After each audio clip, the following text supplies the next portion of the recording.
Horror movies, most of the time, aim for the goriest and most brutal depiction of society in weird, menacing ways that often leave an impact on an unsuspecting audience. Growing up with the classics, I never minded the newer renditions of certain stories, but I always felt they were never done justice. The original Halloween was fantastic, but now they're up to like the 16th fucking movie. Same with Jason, they've both kind of been given the lazy treatment when it comes to remakes. But I'm here to discuss a movie that doesn't rely so much on scary imagery or gore, but more so an idea. 6 strangers wake up inside a strange room that leads to other rooms in every single direction. Unaware of how they got there nor what the purpose is, they try desperately to work together as they make their way through a labyrinth of cubes. You've more than likely heard of this movie if not seen it, but Cube was super underappreciated for what it was. It has a nice cast of amazing characters, all demonstrating different stages of every human emotion imaginable, a terrifying story with each room being a literal gamble of life or death,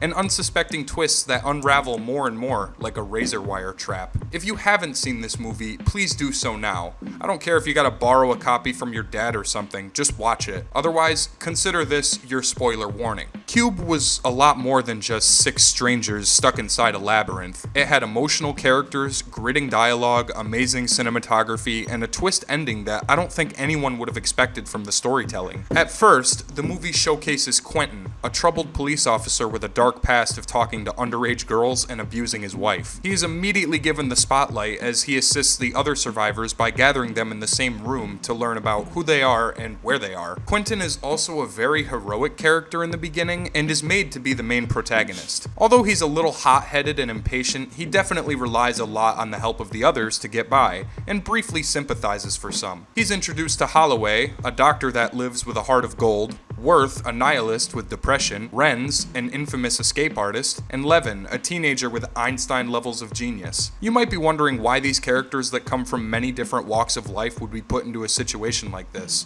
I'll touch more on that later. After discussing who they are and what they're doing inside this maze, Quentin takes the role of leading these troubled nobodies through the labyrinth, although he doesn't demonstrate once how to solve the situation in a smart way. The movie is clever with showing Quentin's brute strength grind set as his desperation grows to find the exit. Often when the group is trying to plan ahead and think about their situation, he gets wildly upset and disagrees with them. Coming from a police officer background, he probably feels as though he has the highest authority of the group. Renz, being an escaped convict, is recognized by Quentin. Knowing his history of escaping 7 prisons in the past, he feels highly confident that Harry fucking Houdini will get them out alive. Using his boot to test each room before entering, they can successfully tell when it's a trap by the motion detectors on the other side. Renz, interestingly enough, randomly tells them that if they don't work together and smarten up, they will all die. Immediately after Quentin praises the guy, Renz enters a room he thought was safe, just to get sprayed in the face with what I can only assume to be microscopic acid. He's pulled back into the room, but it's too late. It's almost comedic, but it scares the shit out of me every time I see it. The master escape artist who did the impossible in the past by escaping 7 of the worst prisons on Earth just got his fucking face eaten off. Great. With their only decent guide gone, Quentin decides to talk about the origins of the cube. Holloway and him try to come up with theories such as government involvement, aliens, and I believe he says it might even be someone's sick idea of entertainment, which is pretty chilling to think about. Before I continue, it's important to note that every single character here has a specific characteristic that sets them apart from the others. Worth is a nihilist and often looks at the worst case scenario for all of them. I always get chills at the scene when Holloway says, "What does this thing want? What is it thinking?" And Worth replies with, "1 down, 5 to go," which causes Quentin to distrust him. Holloway, although she's a doctor, suffers from extreme paranoia and tries to be the caretaker for the weaker-minded people inside, acting as the voice of reason whenever Quentin's attitude starts to shift into weird territories. Levin, a high school student, turns out to be extremely smart and at first rules out that the rooms are declared safe by containing no prime numbers inside the door chutes. Any room with a prime number is considered to be a trap. And then eventually we're introduced to Kazan. He's a mentally challenged individual who, despite seeming as more of a liability than anything, has a unique sense of smarts that assists the group later on. Immediately after finding out he's not in the right headspace for this situation, Quentin grows an intense inner hatred towards Kazan, often arguing with Holloway about what should be done with him. Quentin tries to convince the group that he will only cause trouble for the rest of them, but Holloway bravely stands her ground and defends him every time. I have to mention this, just because it comes out of nowhere. Quentin asks Worth if he has any reason to fight for his life, and Worth tells him he has a vast collection of pornography. Even weirder, Holloway jerks off the air and sticks her tongue out at him. Not really an essential scene, but it definitely made me laugh really hard. With these characters now in our sights, they set out to solve the elaborate cube by following the prime numbers theory, but things go very bad very fast when Quentin enters a room with some sort of twisted razor mechanism. Even though there were no prime numbers in the door, it ultimately proves to be a trap. This scene is pretty essential to the plot, but not in the way that you think. Quentin narrowly escapes the trap, but is wounded by the razor wire. I personally believe that this is the exact moment where he became Heisenberg, where he lost his humanity, as he shows signs of intense aggression after Levin's theory proved wrong. From this point on, tensions only get worse. Quentin wants to leave Kazan behind for his annoying screaming fits, jeopardizing the rest of them, but Holloway once again stands up for him. So now we can expect that things aren't going as planned for our characters. But where do they go from here? With the prime numbers theory being incorrect, how else can they solve the mystery and get out? Well, eventually, Worth is forced to give his 2 cents. Shockingly, he reveals that he was the one who designed the outer shell of the cube and felt that his silence was the only thing worth a damn in this eternal hell. Riddled with guilt, he confesses to knowing a little bit about what's going on, but still doesn't have the full picture, stating that the people who hired him were from an unknown shady organization. He guesses that the original purpose has been long since forgotten, and they've only been placed inside to simply put the machine to use. That idea alone is terrifying enough to scare anybody, and it's why I love this fucking movie. It feels so original in so many aspects. I only wish it was done better justice in a modern remake or something. No. I said remake, not stupid piece of fucking shit.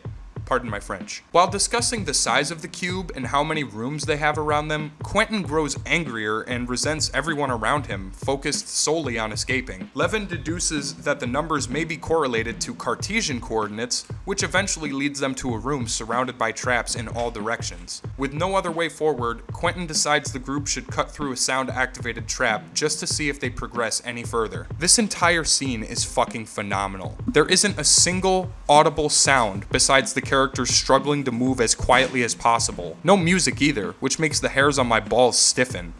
I'm really sorry, that was a bit much. Anyways, fearing that Kazan will jeopardize the situation, Quentin urges the others to leave him behind and come back once everyone else is through. Instead, Holloway assists him and comes very close to certain doom. Quentin is the last one through, and when he comes close to escape, Kazan lets out a tiny laugh that acts almost as a jump scare. He didn't mean to do it, but it's the first audible thing within a 4-minute time span of silence. Quentin quickly jumps into the room and begins to throttle the poor kid. This is when Holloway insinuates that Quentin is a horrible man, involving himself with younger girls and abusing his family at home. He strikes her across the face and degrades her in a humiliating way while the group stands in fear. It's pretty obvious by now that Quentin's mentality has fallen apart, which is a clever way of showing character development. In the first half of the movie, you're tricked into thinking that Quentin is the hero, a fierce but brutal leader. You want him to be the good guy and save the innocent people he's trapped with, but his eagerness to escape and solve the riddle becomes far too much for him. Riddled with fear that he won't get out,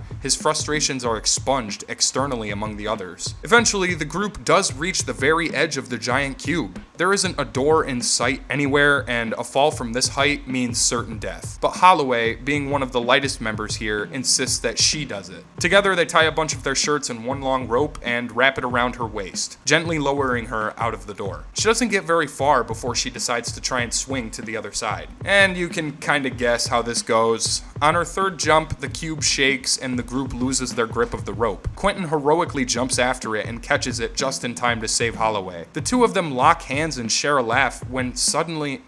What the fuck? Oh my god, Quentin let her go? Jesus Christ! This guy has officially crossed the line. Blinded by the rage brought upon him earlier, he effortlessly releases her arm and watches her plummet into the abyss. This movie just got fucking real. Now, fully unhinged, Quentin tells the group she slipped. Before too long, he somehow convinces Levin to not trust Worth or Kazan, and sickeningly enough, attempts to sexually assault her. It's really fucking weird and totally out of nowhere, but I think it shows just how crooked Quentin was from the start. All he needed was that one fucked up obstacle to ruin him for good. In this case, that obstacle is the cube itself. Worth defends Levin and demands that Quentin leaves them alone. The two of them get into a short scuffle when Quentin throws Worth down into the room beneath them. He begins to laugh hysterically, and that's when the biggest fuck you in all of cinematic horror history rears its ugly face. The room that they drop into is the exact same room where Ren's body was left. They had done a complete circle and are right back to square one. This breaks the group as Worth continues to laugh and Quentin gives us his best impression of Lee Everett from Telltale's The Walking Dead. I'm making jokes, of course, but to my surprise, a lot of fans of the movie think that Quentin's actor wasn't realistic. When he yells out of frustration or tries to seem scared and confused, many say that it comes off as comedic and not in a more serious tone. I disagree. Personally, I don't think any one of us could mentally handle the weight of knowing all the progress we'd just been through was for nothing. Quentin's expression says it all. He's been dehumanized beyond rehabilitation, and this was the biggest breaking moment for him and the others. I thought his response to this situation was pretty accurate. With the group broken, Worth mentions that there used to be a room where Ren's died, giving away yet another major clue to the plot. The cube shifts and changes in position at random times, constantly throwing off the victims inside from escaping for good. So now, Levin deduces that the numbers in the doors aren't related to prime numbers, but the power of prime numbers. Kazan is revealed as an autistic savant who can mentally calculate prime factorizations. Yeah, I guess you could say it's a little cheesy to have the mentally challenged character be the smartest in a way, but I don't really mind it. Kazan's performance isn't insulting or offensive or anything. I feel like it was very well portrayed and worked well with the story. Anyways, with this newfound knowledge, Levin guides the group to the edge cube. Quentin, blinded by rage and the thought of escaping this fucking place, begins making extreme orders and threats to the others, forcing them along the right path. While crawling through a door, Worth bravely slams the hatch on his neck to buy Kazan and Levin time to escape. He gets through and comes after Levin only to fall straight down into a different room as Worth climbs back out. Now, there's something else I want to talk about, and that's the ending of this film, but don't worry, we're almost there. Worth and Levin share a very emotional moment between themselves where he tells her to get Kazan and escape. Being in bad shape and still under the pretense that his life is over, he vows to stay behind. The door opens and a bright light comes through and brings a spark of joy to their faces. We don't ever see what's beyond the white veil, which I personally think is genius, but it's the fact that they've come so far to see something as simple as a light at the end of the tunnel, and here it finally was. Then, out of literally fucking nowhere, Levin gets impaled from behind by who else? Quentin. This is what I wanted to talk about. Lots of fans, from what I've seen, hated this particular segment of the movie a lot. How in the fuck did Quentin catch up to them? He was not only thrown into a different room just before the cube shifted places, but he also got knocked out. Assuming survival factors like dehydration, hunger, and his own crumbling mentality, there's no realistic way he could have gotten back to the group. How did he know where to go? How did he get past the other rooms without Kazan's smarts? It really doesn't make a whole lot of sense, but I'd be lying if I said I don't love this scene. Yeah, sure, it's dumb as fuck, but the more I think about it, you don't want to leave someone like Quentin alive with the chance of him getting back into the real world after all he's done. Or worse, finding other people within the cube. So, Worth tries to fight him off, but gets shanked in the process. He tells Kazan to escape through the door, leading up to one of the most chilling lines in the movie. Remember when Worth said that Kazan hates red rooms? Well, for some reason, Quentin dangles his bloody hands in his face and says, "Red Kazan." I'm not entirely sure what this meant. Whether Quentin was trying to scare him or convince him nicely, it's a surprisingly effective moment. It sends chills down my spine just thinking about it, and I'm a complete fucking idiot for not understanding it. Kazan opens the door and climbs through. Quentin, eager to get out, grabs a hold of his shirt. Then it's revealed that Worth is actually pulling Quentin by his leg as he hangs halfway through the door. With the cube shifting, it only takes a few seconds before Quentin is turned into spaghetti sauce and smeared across the outer walls. Good fucking riddance. Worth falls in defeat, sighing as he accepts that he will more than likely die here. Kazan walks into the white abyss of nothingness, and the credits roll. Wow. It's a shame that there hasn't been remotely as interesting of a horror movie in recent years. I feel insulted after watching this and moving on to the sequels, mainly because they stray so far away from the first film's greatest ideas, chemistries, and plot points that you almost feel like you're watching a parody of the source material. Cube was unironically an amazing horror movie, and after watching someone else review the remake, and no, I didn't know about it either, I can conclude that this is the best one. It proves you don't need a massive Hollywood budget to make scary imagery or ideas. Hell, there's a surprisingly light amount of gore in this film, but it's always done well, and it makes me question what the ethical purpose of the cube really was. And that's the best part, leaving the audience to question the film's ending, wondering if Kazan really did make it to the outside, or if he succumbed to a much worse fate. It's also ironic that he is the sole survivor of the cube amongst the other very capable contenders.